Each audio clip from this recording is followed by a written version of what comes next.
Hello students, good morning. Good morning too, sir. It's nice to see you. On today's discussion is all about installing computer system and network. Sir, what is that? And that is what I will discuss today. Okay, before we start our lesson, we need to start an opening prayer. 5 minutes later. We need a little short recap about what I discussed yesterday, about inside of computer system unit and example of peripherals. First of all, give me an example of computer system inside the system unit. Yes, at the back, Lorenzo. Sir, motherboard, CPU, CPU fan, system fan, CD or DVD drive, hard drive, power supply, RAM, different cards like graphic cards, and different cables inside the system unit. Excellent, Lorenzo. Now we have an idea what are the inside of the system unit. The next question is, how about peripherals? Give me an example of peripherals. Are we at the right side, Chris? Sir, keyboard, mouse, scanner, speaker, webcam, microphone, printer, headphones, and joystick. Excellent, Chris. And that are the example of peripherals.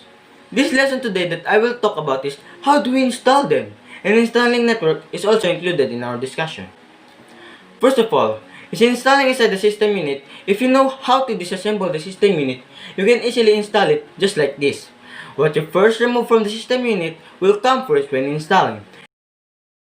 Just like counting. Example, 1, 2, 3, 4, 5 is disassembling. When you install it all together, it will become 5, 4, 3, 2, 1. Easy, right? Yes, sir. Now we will proceed about installing the system unit. But before you install, make sure you're wearing things to prevent static charges like anti-static mat or anti-static wrist strap to prevent you having a electric shock. In installing the system unit, there are 10 steps on how you install the system unit properly. First step is prepare your workplace. Preparing your workplace will help you to install the system unit more easier because all the tools you will use are all prepared. Next is the second step. Second step is prepare your motherboard. Motherboard is the main circuit board of your computer.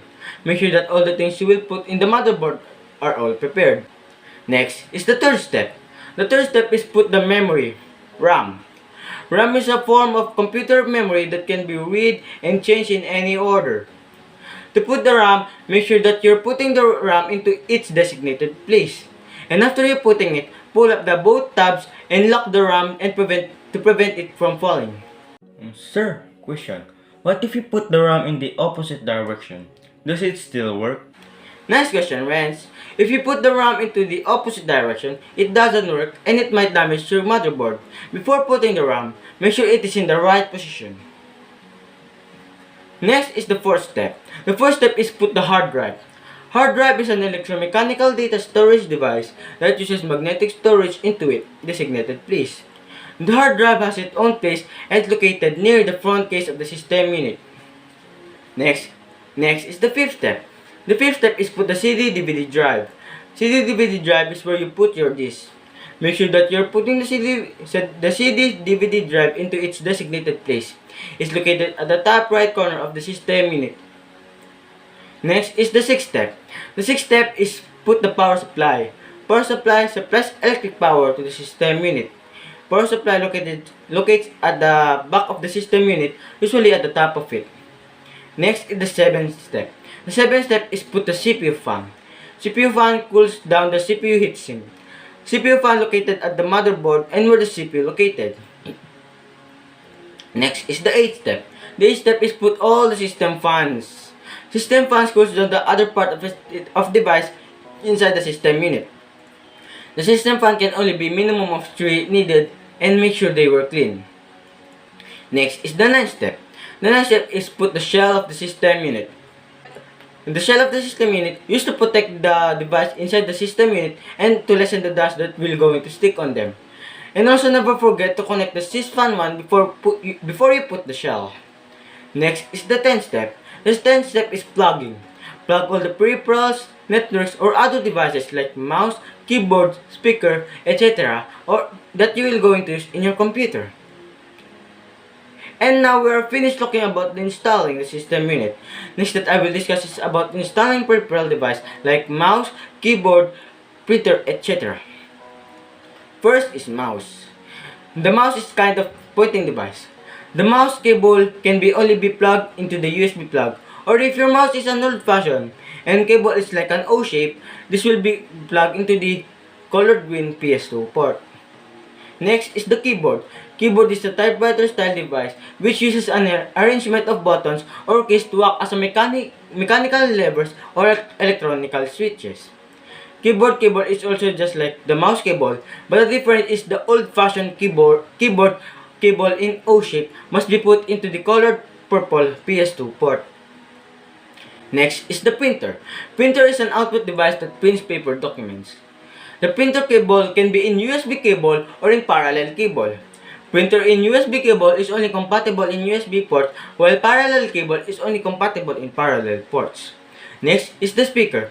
Headphones, headset, or any kinds of device that their cable is audio jack can only be plugged into the audio port.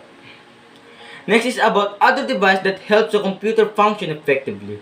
Next is monitor. You can't use computer if you don't have monitor. Monitor cable is the most common cable. Monitor cable can be plugged into the VGA port. Next is the power cable. Power cable is the most important because without this, you can supply electric power into the power supply unit. Power cord look like this, and this cord can only be plugged into the power port. It's easy to understand, right? Now we will make it more easier, but I will going to use a shortcut on step in connecting peripherals of a PC. First step. The first step is attach the monitor cable to the video port. The second step is secure the cable by tightening the screws on the connector. The next is the third step. The third step is plug the keyboard cable into the PS2 keyboard port. Next is the fourth step. The fourth step is plug the mouse cable into the PS2 mouse port. Next is the fifth step. The fifth step is plug the USB cable into a USB port. Next is the sixth step. The sixth step is plug the network cable into the network port. And the last step is the seventh step. The seventh step is plug the power cable into the power supply. Okay, before we proceed into the installing network, does anyone have a question? Sir, me. Does the monitor cable still function even it has the missing pins? Nice question. The answer is no, because those pins are the one that holds and ones that connects the computer. Anything else? Okay, let's proceed. Next is about installing networks. Do you have any idea on how to install networks to a computer? Okay, does anyone know what is network is? Okay, try it, Quizlo. Sir, consists of two or more computers that are linked in order to share resources. Good job! Network is a group or system of interconnected people or things. Example of network is LAN. LAN or local area network is a computer network that interconnects computer within a limited area such as a residence, school, laboratory, university campus, or office building. By the way, does anyone know what is hub? Yes, Lawrence.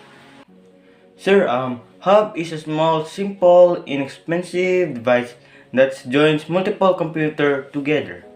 Exactly. Hub is also called as network hub. Hub is a common connection point for device in a network. Okay, by the way, I have a joke. What do we call about the lifestyle of a hub? Hobbies.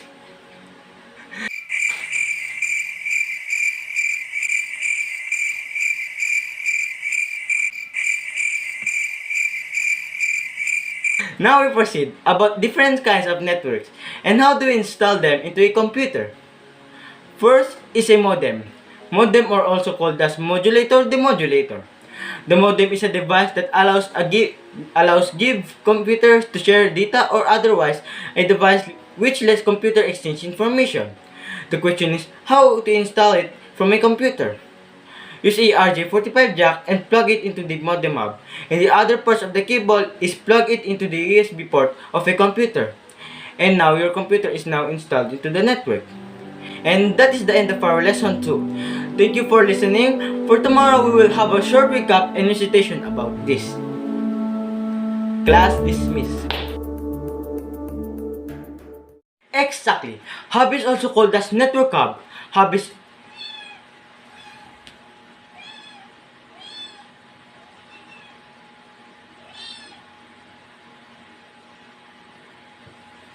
Ang problema mong pusa kang ingay-ingay mo masyado. Hindi ko lang gusto ng putas. First is the mouse. First is the mouse. The mouse cable. First is the mouse. The mouse cable can be. Ano ba yan? Hirap naman ito. First is the mouse. The mouse cable can be plugged into the USB plug, or if your mouse is an old-fashioned and the cable it's.